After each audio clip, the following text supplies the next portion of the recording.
morning to everyone. May I request all to stand up and listen for the scripture that I will read. Okay. For today, I will read Revelation chapter 3, verse 7 to 13. To the church in Philadelphia. To the angel of the church in Philadelphia write, these are the words of him who is holy and true, who holds the key of David. What he opens, no one can shut, and what he shuts, no one can open. I know your deeds. See, I have placed before you an open door that no one can shut. I know that you have little strength, yet you have kept my word and have not denied my name. I will make those who are of the synagogue of Satan, who claim to be Jews, though they are not, but are liars. I will make them come and fall down at your feet and acknowledge that I have loved you.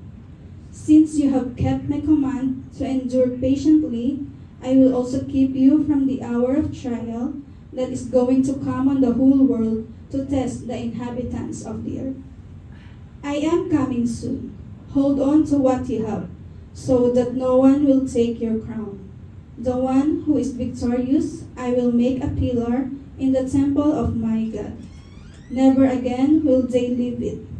I will write on them the name of my God and the name of the city of my God, the New Jerusalem, which is coming down out of heaven from my God. And I will also write on them my new name. Whoever has ears, let them hear what the Spirit says to the churches. This is the word of the God in Let us all be seated. Hallelujah. Praise God. Welcome uli, Kuya James. Akala ko si James Nudo. Remember niyo po si James Nudo? Nakamiss din yung tao na yan. Well, nalala mo? Opo. Ano siya? Active siya ngayon sa mga children's ministry sa Philippines. So, kumusta po ang lahat? Sana okay po ang lahat dahil kami po ay nakaranas ng medyo pagpasensya niyo na aking boses hanggang ngayon parang galing pa rin ang concert at naka-recover naman po for 1 week kasi po nauna si Sister Sol na nagkasakit, halos 4 days po yan na nagpahinga lang sa bahay. Sa kakapahinga niya, napagod. Gusto nang pumasok. Dahil habang nagpapahinga po tayo, parang lalo ka nagkakasakit pag may sakit, di ba? Pag hindi mo kinilus yung katawan mo, talaga parang lalo kang pahihigain. By the grace of God naman po at naka-recover po kami. Ngayon po may natira na lang pong konting, sabi nga kay Pastor Jun, gaspang sa konti. No? Kasi habang nag-aantay po kasi hindi ko po akalain na ako rin po pala ang preacher today kasi naabangan ko po yung schedule, isang nakalagay is TBA. Akala ko si Kuya Teddy, si Kuya Bay, ako. So, walang option. Kasi yung dalawa hindi naman nag-preach. So, nung tumawag po si Pastor John, I accept as the preacher ng word for today. And kung nasusundan nyo po yung ating series, nandito pa rin po tayo sa ating series ng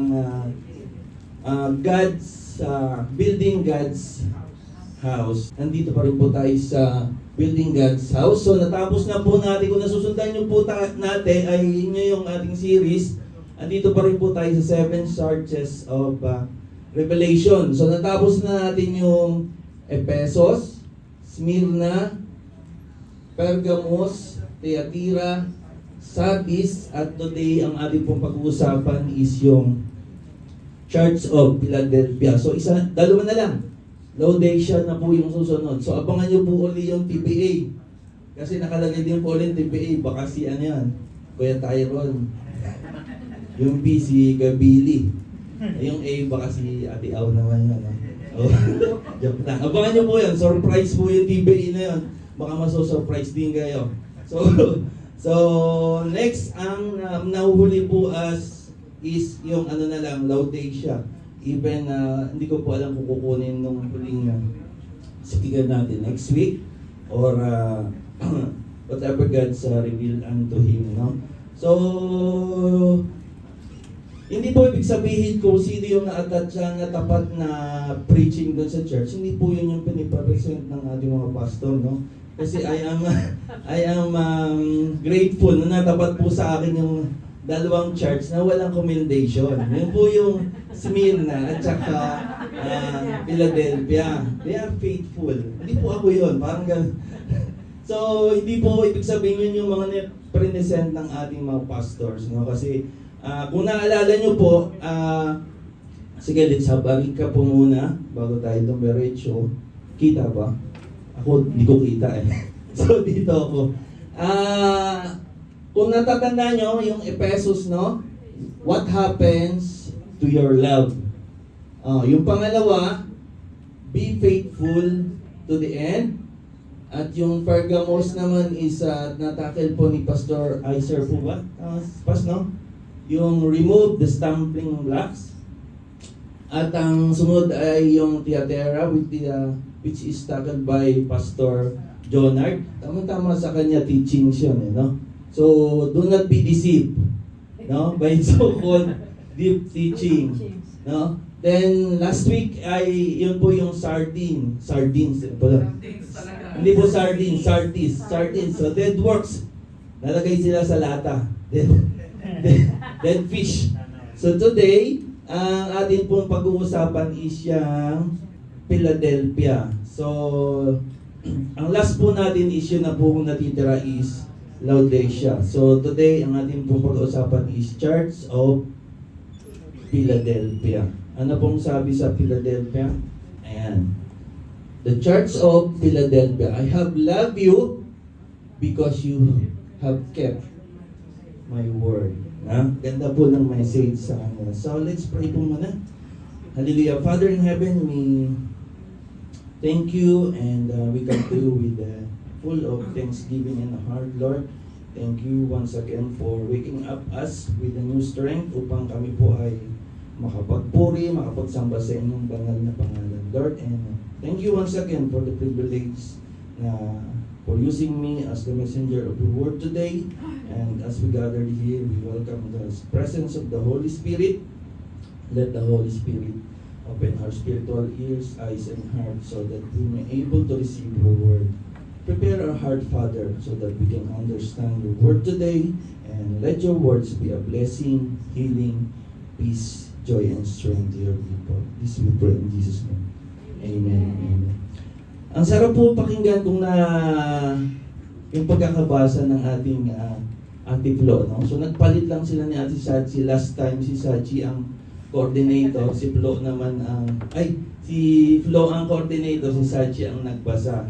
Ngayon naman congratulations Ate Sachi. First time for being a coordinator.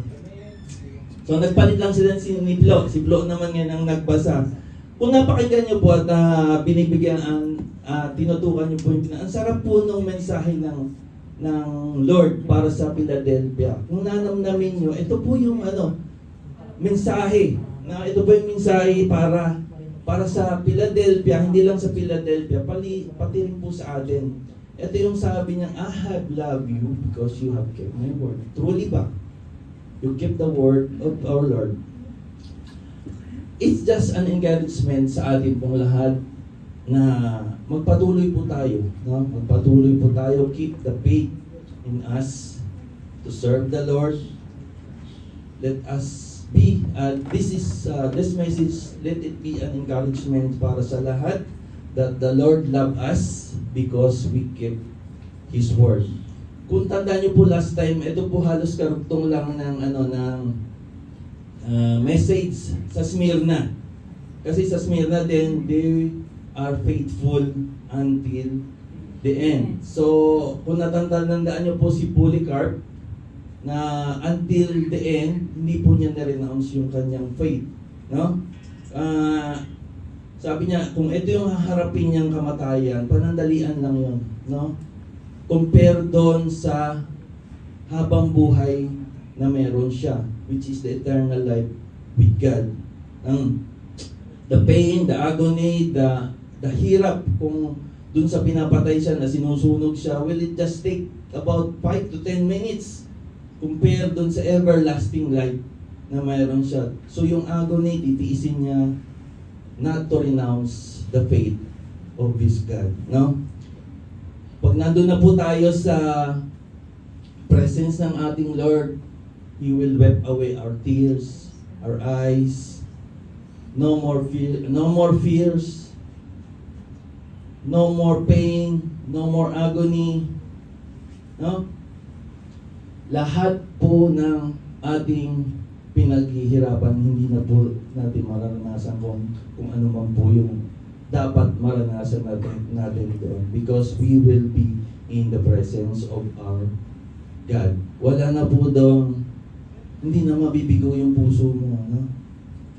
Diba Kuya JR? No? Hindi na, wala nang ano doon, wala nang kabiguan. No? Nandun po lahat is happiness with our God. All things will pass away when we are already in the presence of the Lord our God. Just a bit background lang po, bago tayo dumiretso. Yung Church of Philadelphia, they are founded by the King Attalus, which is the last king of Pergamum. Pinangalanan niya po yung Philadelphia because of his love for his brother. Kaya ang meaning po ng Philadelphia is brotherly love. Yun po yung ibig sabihin ng Philadelphia. And this Philadelphia Church, ang location po niyan, meron po doong active volcano. Halimutan ko yung pangalan, hindi ko nakuha. But on that area, parang ito yung nangyari sa Pampanga, yung pinatubo. Ang nangyari dyan sa Philadelphia na lang, is nung pumutok yung vulkan, is natabunan po yung lugar nila ng mga abo. Same as the pinatubo. But that happened, ang nangyari po is naging filthy,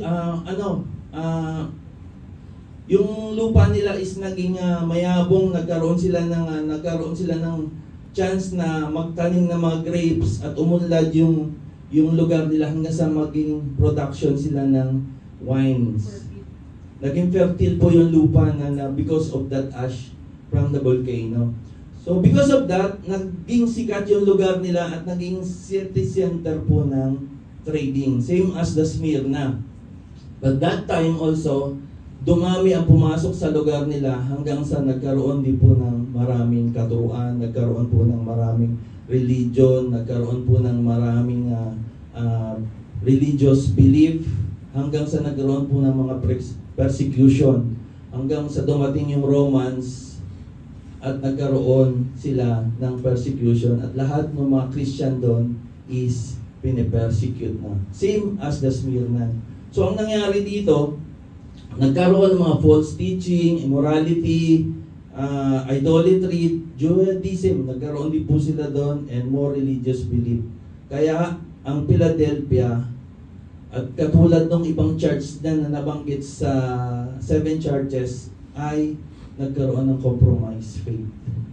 So, ang ibang church, nagkaroon ng commendation by the Lord kasi they are going to fall. And the Lord is encouraging them na hold on to your faith. Kung mapapansin niyo po yung ibang churches na ating po napag-aralan, they have fallen already. No? Because of that false teaching and unfaithful to our Lord. Nagkaroon po siya na lang ng compromise belief. Posible rin po ba na mangyari sa atin yon? We are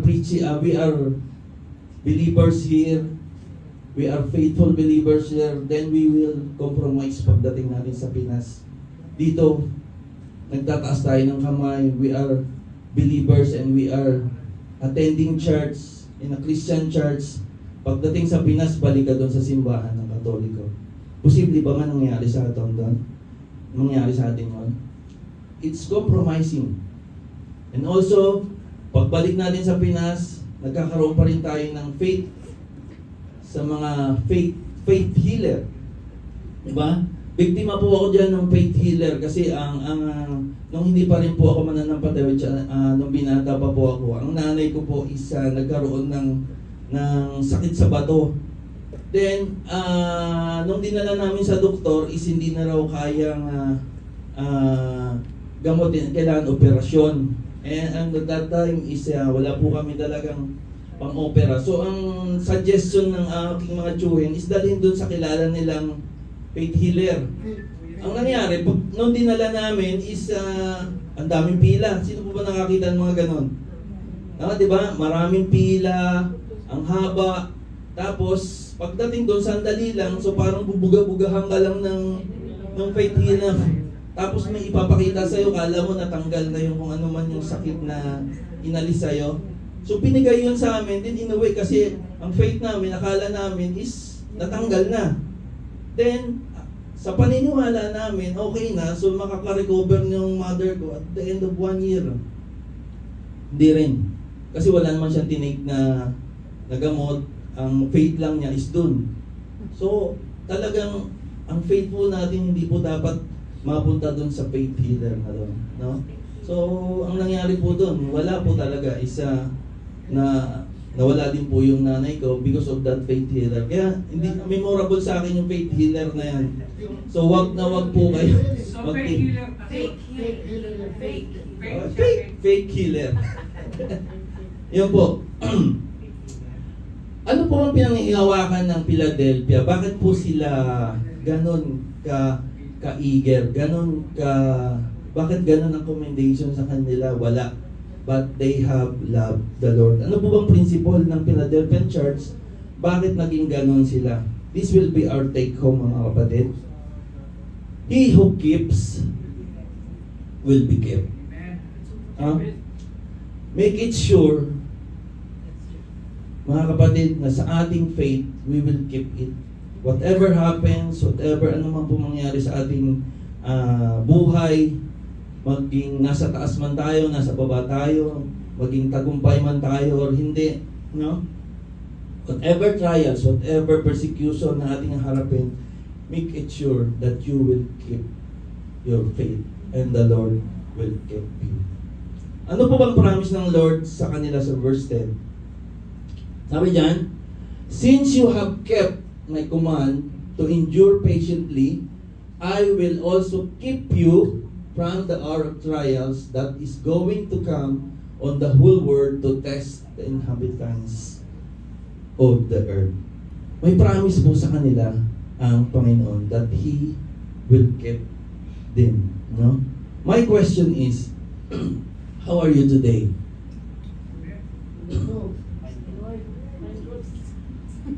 Ganun pa rin po ba tayo kainit nung 1 year, nung 2nd year ng ating pananampalataya sa Panginoon? Na-remember niyo po po yan nung bago tayo nakakilala sa Panginoon, na ganun tayo kainit. Parang halos ayaw natin umabsent. Halos ayaw natin mag-miss. No? Mag-miss ng isang service sa church. Halos ayaw pa natin umuwi sa sobrang init natin sa Panginoon. Ganun pa rin po ba yung nararamdaman natin? How about after 2 years, 10, 5 years, 10 years from now? Sino 10 years above na dito? Sa church. Oh, 20 years above. Wala nang iba yan. Nakakilala sa Panginoon. 30 years. Hindi na magtataas yun kasi wala nang iba.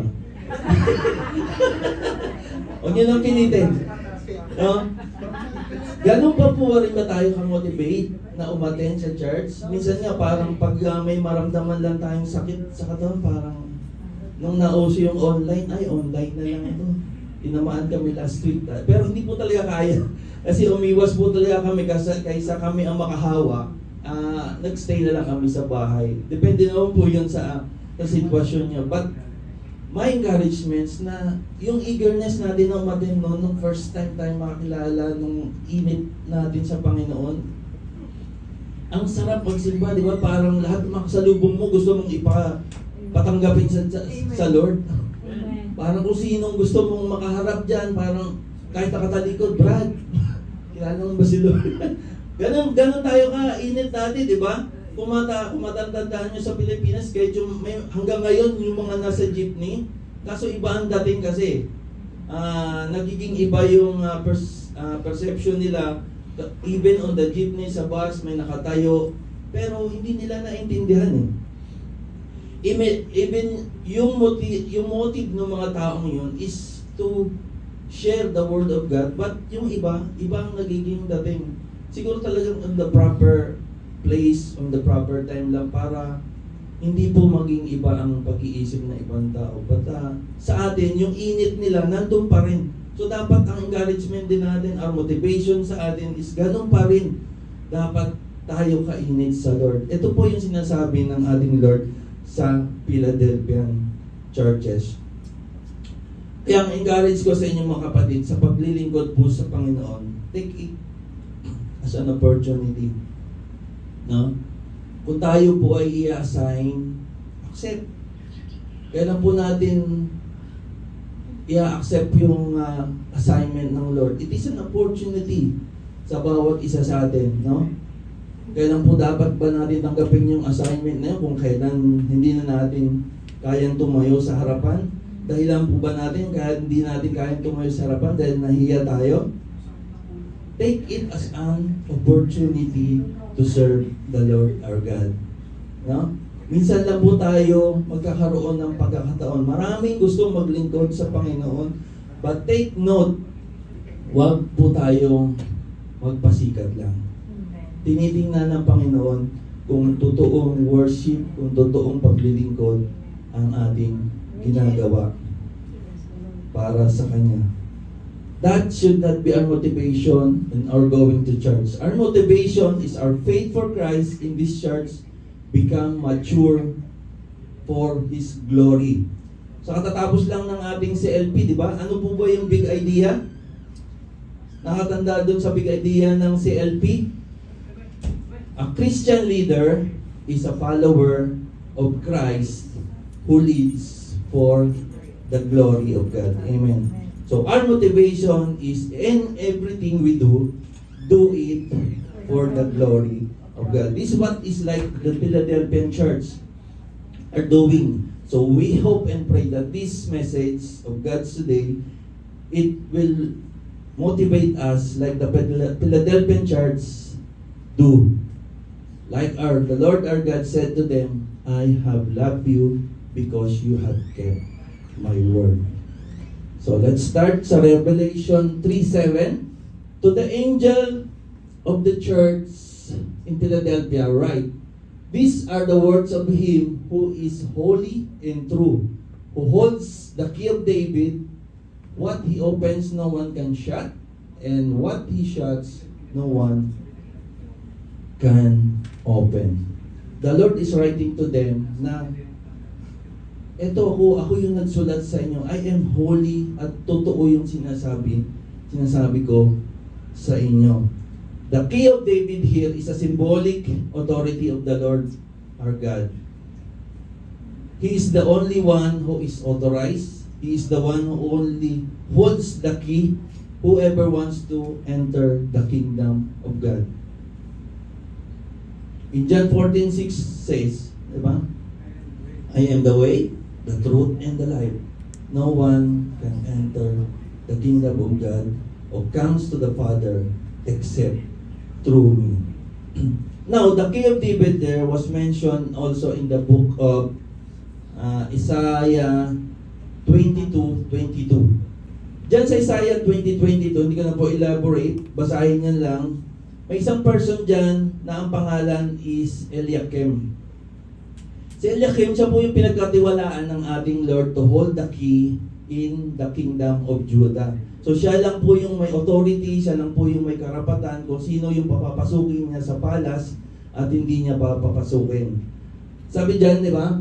I will place on his shoulder the key to the house of David. What he opens, no one can shut, and what he shuts, no one can open. Same as the Lord Jesus Christ, He is the one who is holding the key, and He is the one who has the authority, who will allow to enter the kingdom of God. In Revelation 3:8, I know your deeds. See, I have placed before you an open door that no one can shut. I know that you have little strength. Yet you have kept my word and have not denied my name. Same as the Smyrna. Until the end, they was faithful to the Lord until the end, even to the end of their life. No? Sabi ng Lord, I know your deeds. Sa kabila ng kanilang nararanasan, sa kabila ng kanilang mga persecution, trials, alam ko lahat yan. No? That's why I have placed before you an open door that no one can shut down. I know your deeds, sabi ni Lord. No? Alam ng Diyos kung ang ating paglilingkod ay tapat. Kung alam ng Diyos kung ang ating paglilingkod ay true. Alam ng Diyos kung ito ay nagmumula sa ating puso. At alam ng Diyos kung ikaw ay naglilingkod sa Kanya ng genuine heart. Wala po tayong maitatago sa Diyos. Ang sabi nga ni David doon sa Psalm 139, where I can hide in your presence, Lord. When I go up in heaven, you are there. When I go deep into the sea, you were there. Your presence is everywhere. So wag po nating isipin mga kapatid na kung meron po tayong ginagawa, lalo na kung mali, as in wala namang nakakakita sa atin. Wala pong nakakaalam nun. No? Ang Diyos is omnipresence. Lahat po ng ginagawa natin ay alam ng Diyos. Kumbaga kung dito tayo sa church, baka yung amen natin pagdating sa labas is lalo na pagka magkakasama na lang kayo ng tropa is yung amen namin, amin na lang to. Atin na lang to. Huwag mo lang sasabihin kila pastor, no? Let it be. Kung ano po yung pinapakita natin dito sa harap ng Diyos, dapat yun din po tayo sa labas. Even walang nakakakita sa atin, even walang nakakapuna sa atin, let your trust unto the Lord na alam po natin na tayo po ay nakikita ng Diyos. And lahat po ng ginagawa natin is wala po tayong maitatago sa Kanya. And next, in 3:9, I will make those who are the synagogue of Satan, who claim to be Jews, though they are not, but are liars. I will make them come and fall down at your feet and acknowledge that I have loved you. Kung nabanggit nyo, kung naalala nyo po yung nabanggit dyan na synagogue of Satan, kung naalala nyo rin po doon sa Smyrna Church, ito po yung mga Jews na nagpapanggap ng Christian na sumasama sila doon sa fellowship or worship ng mga Christian, but their intention is to destroy the Christian. Sila po yung nagtitwist ng mga katuruan ng mga Kristiyano at ipamalita sa labas na ito yung mga tinuturo ng mga Christian. Sino po nakakatandaan yung tatlong ginagawa ng Christian ay ng mga Jews na to? Number 1, ang mga Christian nga daw is cannibal, di ba? Dahil doon sa katuruan ng Lord's Supper, who will eat my flesh and drink my blood. So cannibal daw yung mga Christian yan, kaya huwag kayong sasama dyan sa mga yan. No? Number 2, yung po yung tinuturo nila sa labas, nakikinig sila, sumasama sila sa mga fellowship ng Christian, at pagdating nila sa labas, binabaliktad nila yung katuruan ng mga Kristiyano. Pangalawa, naninira ng pamilya ng mga Kristiyano, because doon sa katuruan na if you love your mother, if you love your father more than me, yun daw po yung nakakasira ng mga pamilya. No? You are not worthy of me if you love your mother and father. Ba't nakapatingin ka kay mother mo ka? Pangatlo, at ang pangatlo is yung kinakalat nila na these Christian are building empire. Sila po yung nagbuburo sila ng mga grupo upang to oppose those Roman para sa mga Roman empires.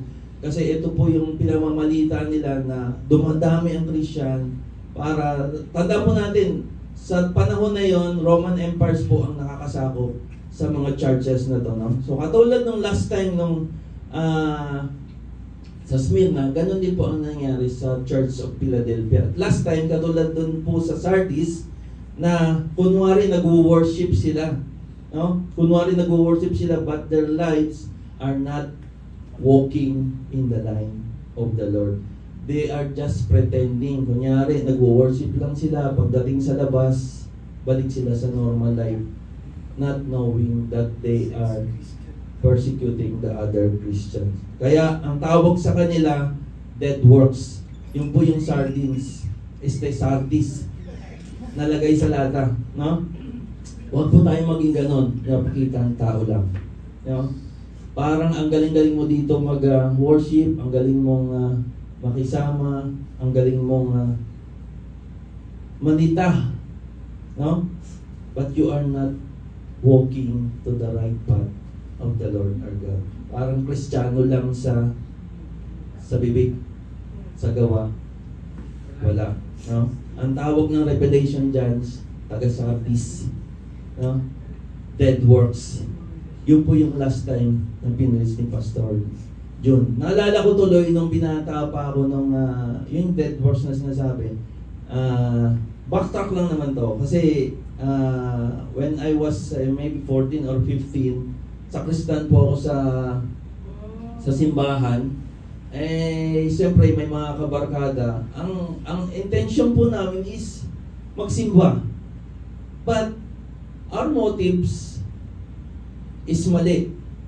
Kasi ang ginagawa po namin, sabay-sabay kami pupunta sa simbahan. Ang galing, sasabihin pa ng mga magulang yan, ang bait ng anak ko kasi nagsisimba. Di ba?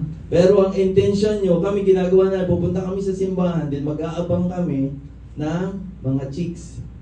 Then, kung sino yung, di ba naalala nyo yung pagka sa simbahan, may, alam ni Kuya Sesto ano ba yung, di ba may time na, may portion doon na nakakanta na, tapos maghahawak-hawak kayo ng kamay? Yun yun. Yun yung ginagawa namin, maghanap kami ng matatabihan na girl kasi ang intention namin is makahawak ng kamay. So, our motivation is tama, but yung intention namin is mali. Dead works.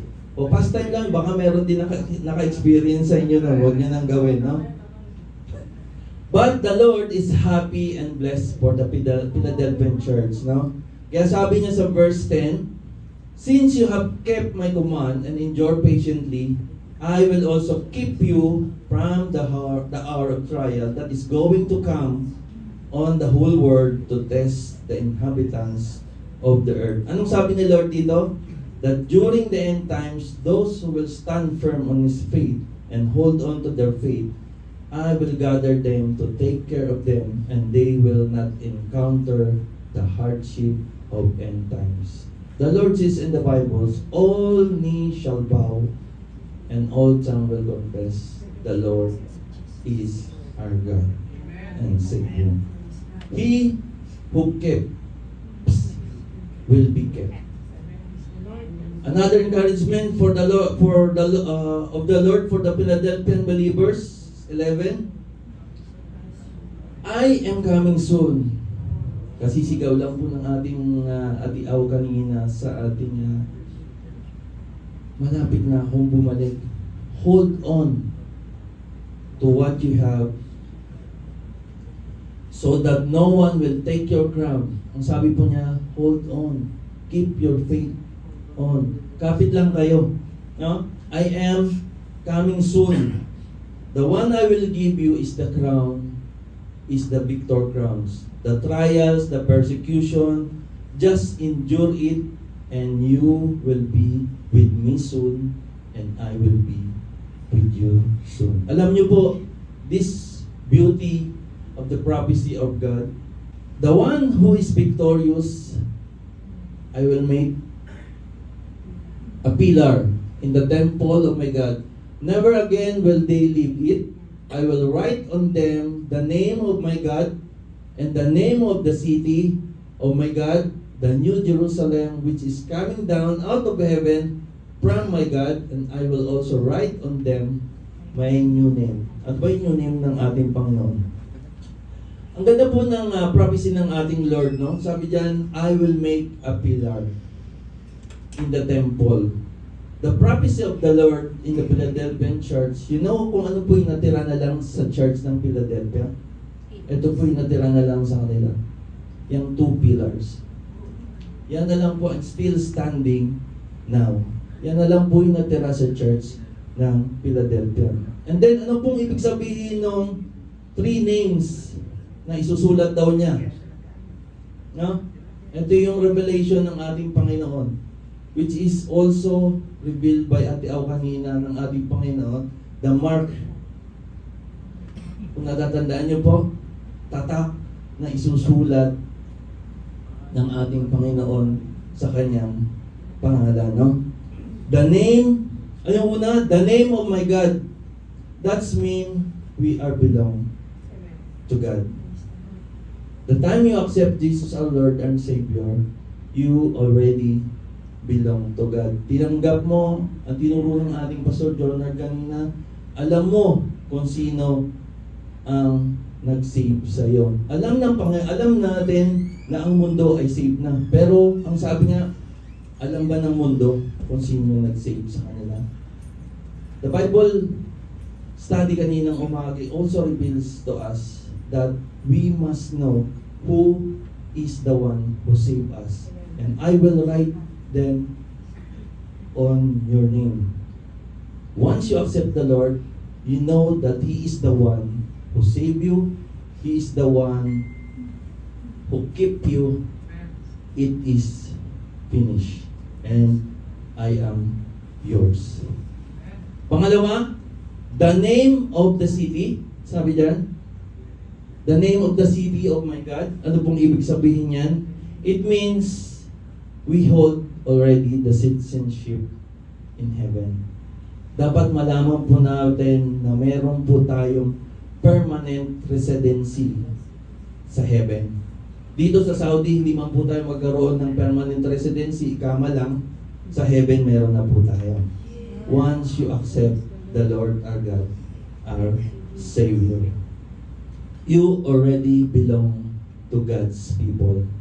And our residence is not here. Our final and permanent residency is in heaven. Pero ano, meron ka ng blue, ano ba? Ano ba tawag doon? Passport? Or Passbook. passbook na ba yun? Heaven book. Passbook sa Yeah, bago yun. sa So meron ka ng ikama sa heaven, no? Permanent, no? Pangatlo, my name. It is the new name of our Lord Jesus Christ. What is the name of the Lord our Jesus Christ? Sabi dyan, new name, and I will also write on them my new name. The new name, ito po yung He is our Savior, He is our Deliverer, He is our new King of Kings, He is our Lord of Lords, He is the one who deliver us from the bondage of sin and make us free and give us eternal life. No? Ito po yung ginawa ng ating Panginoon. Binigyan po tayo ng tatak na isusulat sa kanyang pangalan. Ang mga tatak na hindi maaalis sa kanyang katawan. Ito po yung naging tatak at maalala ng lahat, na matandaan ng lahat. Ang tatak sa kanyang kamay, ang kanyang sugat sa kamay nung pinapo siya, ang mga sugat sa ulo habang nilalagay yung koronang tinik sa kanya, yung tatak at mga sugat sa tuhod nung nadadapa siya habang pasan-pasan ang kanyang krus. Ang mga latay sa likod, harap, paa, ulo, katawan, ito yung mga mark at tatak na dapat malaman nating lahat na ang agony, na ang paghihirap, ang mga pain, tinanggap ko na lahat para wag nyo nang danasin ang dapat nyo danasin. This is the mark that the Lord has on His body. He did it all for you. No? Sabi niya, let me open the door that no one can shut down. What is the door? It is the relation of us, between us and the Lord our God. Ito po yung pinto na wala nang makakapagsara. He opened our relation to God, between us and our God, that no one can shut down. Our challenge, mga kapatid, is to be faithful to the end and stay on serving the Lord our God until the end. Serve Him with all our might, with all our soul, and with all our strength. Wala po tayong kinakaharap na paghihirap, di katulad ng mga church sa Revelation, di ba? May mga persecution sila, may mga trial sila. Dito, ang sarap, di ba?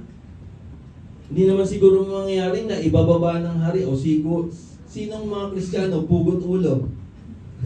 No. Pag nangyari ba yan, you will renounce your faith? Ewan natin, di ba?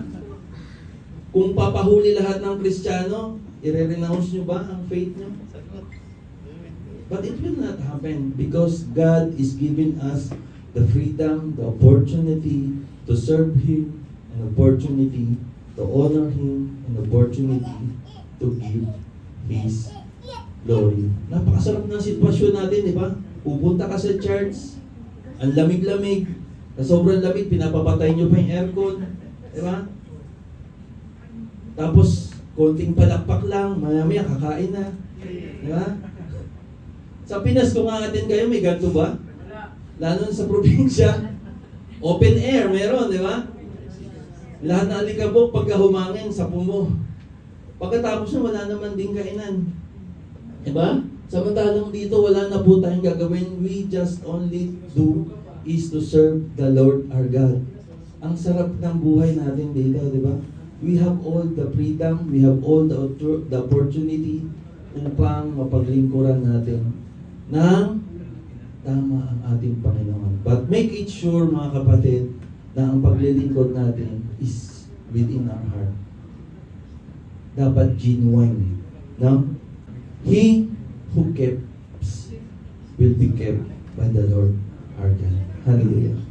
Father in heaven, we thank you for your word today. Lord, we would like to be the Church of Philadelphia who is faithful unto the end also, Father. Lord, help us na tulungan niyo po kami upang maging faithful sa paglilingkod sa inyo hanggang sa katapusan. Father, turuan niyo po kami upang maging faithful sa abot ng aming makakaya. Lord, we know that all the trials or the persecutions that we have encountered ay baliwala lang po, Ama, sa kabila ng mga pagpapalang patuloy niyong ipinagkakaloob sa amin. Lord, the blessings you have given to us is countable. Hindi po namin mabilang ang lahat ng pagpapalang patuloy niyong pinagkakaloob sa amin. Lord, we offer our lives unto you. Let this life be an offering to you, to serve you, to honor you sa lahat po ng aming gagawin. Lord, salamat sapagkat araw-araw tinuturuan niyo po kami upang maging matibay ang aming relasyon namin sa inyo. Father, salamat sa katulad ng Church of Philadelphia that you gave us. We know that you love us. And this love, Father, ay siyang magpapatibay at magpapatunay upang kami maging matatag at lalong maging matibay ang pananampalataya namin sa inyo hanggang sa huli. Lord, salamat sa pangako mo that if we keep our faith unto you, you will keep us until the end. Father, salamat. To you be all the glory, highest adoration, praises, and thanksgiving to you alone. This we pray in Jesus' name. Amen and amen. To God be all the glory. God bless you all, mga kapatid.